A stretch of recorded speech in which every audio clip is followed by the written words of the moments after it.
Anh chỉ yêu mỗi em, dẫu biết em đã vô tình theo ai về chốn xa xôi. Bỏ anh nơi đây lẻ loi, cùng ánh sao đêm thuở nào ta cùng nhau, nguyện ước cho muôn đời sau. Nơi phương nào em giờ đang ấm êm, có nhớ khi xưa đôi mình bên nhau cùng ngắm trăng sao.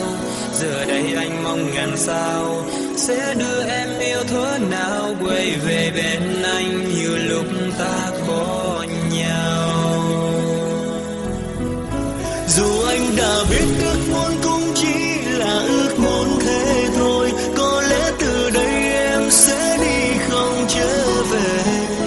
Tháng năm dần qua anh sẽ cố xóa đi vết thương lòng, và sẽ chôn giọt nước mắt vào tim. Và anh cùng chúc em sẽ mãi mãi và mãi mãi ấm êm, sẽ không buồn đau khi ở bên kia với người.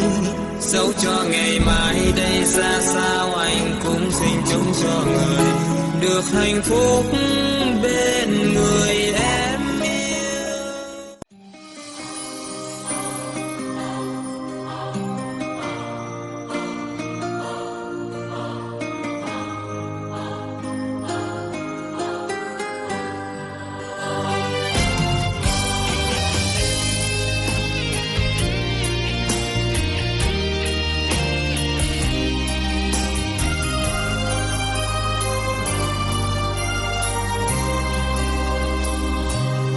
Giấc mộng tan vỡ, lòng của em luôn nghĩ về người, vì đâu dòng nước mắt dài khắp trần thế.